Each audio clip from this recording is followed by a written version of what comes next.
बिस्मिल्लाहिर्रहमानिर्रहीम। अस्सलाम वालेकुम स्टूडेंट्स, मैं आप लोगों का biology instructor Shahbaz Hasan biology के एक नए टॉपिक के साथ आपके सामने हाजिर हूँ। स्टूडेंट, लास्ट लेक्चर में हमने साइंटिफिक मेथड को स्टार्ट किया था और हमने समझा था कि साइंटिफिक मेथड एक्चुअली में क्या होता है। साइंटिस्ट जो स्टेप्स फॉलो करते हैं अपनी साइंटिफिक रिसर्च के अंदर अपने साइंटिफिक वर्क के दौरान, उन स्टेप्स को हम साइंटिफिक मेथड कहते हैं। और अगर बायोलॉजिकल रिसर्च में इस्तेमाल करें तो फिर हम इसी साइंटिफिक मेथड को बायोलॉजिकल मेथड भी कहते हैं। इसके जो स्टेप्स होते हैं वो टोटल 6 स्टेप्स होते हैं, जिनमें पहले 2 को हमने लास्ट लेक्चर में डिस्कस किया था, recognition of a scientific problem और ऑब्जर्वेशंस को। सबसे पहले हमने किसी भी प्रॉब्लम को रिकग्नाइज करना है, आइडेंटिफाई करना है, फिर उस प्रॉब्लम को के सॉल्व करने के लिए कुछ मुशाहिदात करने हैं अपनी सेंसेस को इस्तेमाल करके, प्रीवियस रिसर्च को इस्तेमाल करके। इसकी 2 टाइप्स होती हैं, क्वांटिटेटिव ऑब्जर्वेशन और क्वालिटेटिव ऑब्जर्वेशन। जो क्वांटिटेटिव ऑब्जर्वेशन होती हैं वो ज्यादा एक्यूरेट होती हैं एज कंपेयर टू क्वालिटेटिव। क्यों ज्यादा एक्यूरेट होती हैं? इनको मेजर किया जा सकता है, इनको in the form of number record किया जा सकता है, और ये इनवेरिएबल होती है, मतलब तब्दील नहीं होती है। और इससे अगला जो हमारा टॉपिक है, आज का जो अगला स्टेप है वो है जी हाइपोथेसिस। तो साइंटिस्ट जो हाइपोथेसिस बनाते हैं वो ऑब्जर्वेशंस की बुनियाद पर बनाते हैं कि on the base of observation, on the basis of observation, basis of observations scientist develop a statement. Observations की बुनियाद पर साइंसदान क्या करते हैं कि साइंटिस्ट डेवलप्स अ स्टेटमेंट, एक स्टेटमेंट बनाते हैं, develops a statement that may prove the answer, statements that may prove the answer, कि जो साबित हो सकती है जवाब, to the scientific problem, to the scientific problem under study. जिस प्रॉब्लम को हम स्टडी कर रहे हैं, ठीक है, उसी प्रॉब्लम का हल साबित हो सकती है वो हमारी स्टेटमेंट, ठीक है, अंडर स्टडी। समझ आ गई बात की कि वो स्टेटमेंट होती है जो किसी हमारी जो साइंटिफिक प्रॉब्लम है उसका हल साबित हो सकती है, उसका जवाब हो सकती है, of a scientific problem that is under study.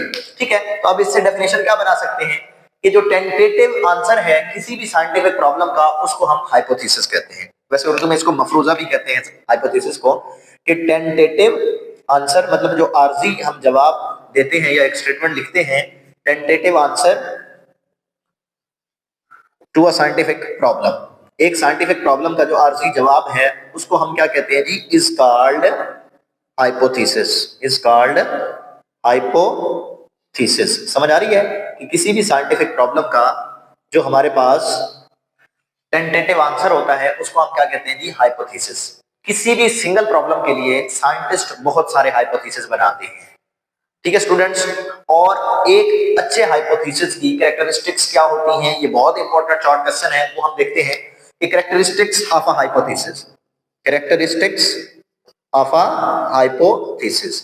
एक हाइपोथेसिस की खसूसियात कौन कौन सी होती हैं? तो सबसे पहले हमारा जो हाइपोथेसिस है वो एक प्रपोज्ड स्टेटमेंट होनी चाहिए, जैसे हमने ऊपर बात की, to answer the problem. It should be या इट शुड बी, हमारा जो हाइपोथेसिस उसको क्या होना चाहिए, it should be a proposed statement, proposed statement, ठीक है, टू आंसर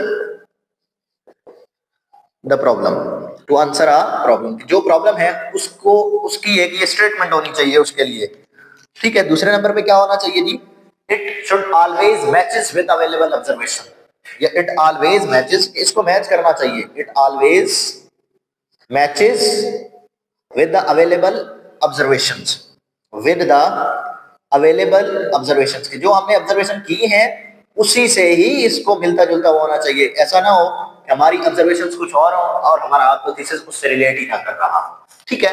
ये दूसरी इसकी खसूसियत हो गई। इसके बाद क्या है जी, it can be tested through experiment, कि हाइपोथेसिस को एक्सपेरिमेंट से टेस्ट भी किया जा सकता हो, it can be tested through experiments, के एक्सपेरिमेंट्स की मदद से इनको हम टेस्ट भी कर सकते हों। समझ आ रही है, ये तीसरी खसूसियत है। इसके अलावा हाइपोथेसिस को गलत भी साबित किया जा सकता हो, ये भी इसका चौथी इसकी प्रॉपर्टी हो गई, ठीक है। There is always a way, there is always a way to disprove the hypothesis, to disprove the hypothesis. समझ आ रही है बात की कि इस हाइपोथेसिस को गलत भी साबित किया जा सकता हो। ये 4 इसकी खसूसियात हैं। ये बहुत इंपॉर्टेंट शॉर्ट क्वेश्चन है कि it should be a propose statement to answer the problem. ठीक है, it always matches with the available observations, it can be tested through the experiment. ठीक है, there is always a way to disprove the hypothesis. ठीक है, इसके बाद हमारे पास अगला स्टेप है डिडक्शंस। तो हम हाइपोथेसिस बनाते हैं ऑब्जर्वेशन की बुनियाद पर, और डिडक्शंस हमारे क्या होते हैं, ये लॉजिकल रिजल्ट्स होते हैं जो साइंटिस्ट अपने हाइपोथेसिस से निकालते हैं। ठीक है, कि साइंटिस्ट क्या करते हैं, साइंटिस्ट ठीक है develops logical results from their experiments, logical results, समझ आ रही है, from their hypothesis के अपने हाइपोथेसिस से लॉजिकल रिजल्ट्स निकालते हैं साइंटिस्ट। इन लॉजिकल रिजल्ट्स को हम डिडक्शंस कहते हैं। ठीक है, such logical results are called deductions, are called क्या कहते हैं जी इनको, आप डिडक्शंस कहते हैं। ये इसकी डेफिनेशन होगी। ठीक है, कि logical results of a hypothesis are called deductions. ये जो डिडक्शंस होते हैं ये इफ एंड देन स्टेटमेंट को फॉलो करते हैं। ठीक है, डिडक्शंस इसको फॉलो करते हैं जी, डिडक्शंस फॉलो पैटर्न। कौन सा पैटर्न फॉलो करते हैं जी, इफ एंड देन स्टेटमेंट वाला, इफ एंड देन स्टेटमेंट। समझ आ रही है, एक स्टेटमेंट में हम इफ इस्तेमाल करते हैं और देन का इस्तेमाल करके हम डिडक्शंस को रिप्रेजेंट करते हैं। ठीक है, इसमें होता क्या है कि साइंटिस्ट ये अज्यूम करते हैं कि अगर हमारा हाइपोथेसिस ठीक साबित होता है, if a hypothesis is true, क्या होता है जी, साइंटिस्ट्स क्या करते हैं इसमें जी, अज्यूम करते हैं। क्या चीज अज्यूम करते हैं, if a hypothesis is true, if a hypothesis is true, कि अगर हमारा हाइपोथेसिस सही है, then what might be the result, what might be the result. समझ आ रही है बात की, तो फिर नतीजा क्या होगा। अब यहां पर देखें कि यहां इफ इस्तेमाल हुआ है और यहां पर देन इस्तेमाल हुआ है, और ये एक स्टेटमेंट है। तो if and then statement logical results में यूज की जाती है, और इनको हम क्या कहते हैं, डिडक्शंस कहते हैं। मिसाल के तौर पे हमारी जो बुक में एग्जांपल दी हुई है उसके मुताबिक, उसमें पहले उसने एक हाइपोथेसिस दिया है। ठीक है, जो हाइपोथेसिस क्या होता है, एक प्रपोज्ड स्टेटमेंट होती है, जिसमें उसने कहा है कि the discoloration and stunted growth of the plants, ठीक है, is due to the deficiency of iron, ठीक है, इन द सॉइल। कि हमारे पास एक स्टेटमेंट क्या है कि हमारे जो पौधे हैं उनके पत्तों का रंग तब्दील हो गया है और उनकी ग्रोथ रुक गई है, और उसकी वजह क्या है, आयरन है। ये मतलब हमारा हाइपोथेसिस है। तो इससे डिडक्शंस क्या निकलता है, लेकिन आप समझे कि हम बता रहे हैं कि जो पत्तों के रंग गायब हो गया है, जो उनकी ग्रोथ रुक गई, उसकी वजह क्या है, आयरन है। तो अगर हम आयरन ऐड कर दें तो इसका मतलब है पत्तों का रंग भी वापस आ जाएगा और ग्रोथ भी दोबारा प्रमोट हो जाएगी। समझ आ रही है, तो ये हमारा डिडक्शन है। डिडक्शन में लिख देता हूं, आपने हाइपोथेसिस ऊपर से देख लेना है। तो इस केस में जैसे मैंने कहा कि पत्तों की डिस्कलरेशन और स्टंटेड ग्रोथ की वजह आयरन है, तो अगर हम आयरन ऐड कर दें, if iron is the cause of stunted growth and discoloration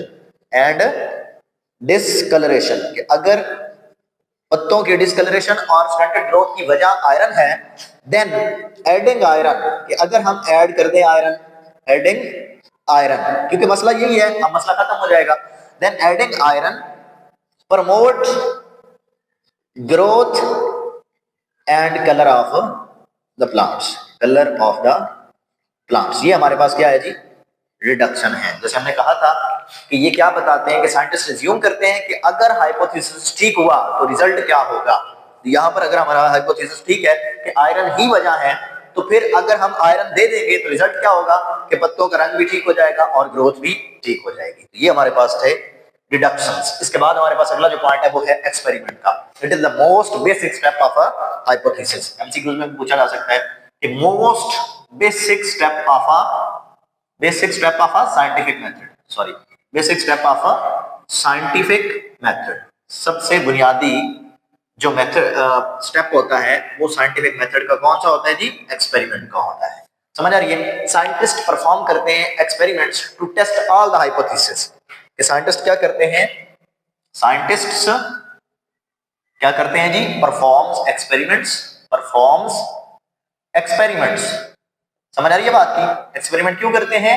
to test all the hypothesis, to test all the hypothesis की जितने भी हमने हाइपोथेसिस बनाए हैं उन सभी हाइपोथेसिस को साइंटिस्ट क्या करते हैं? टेस्ट करते हैं।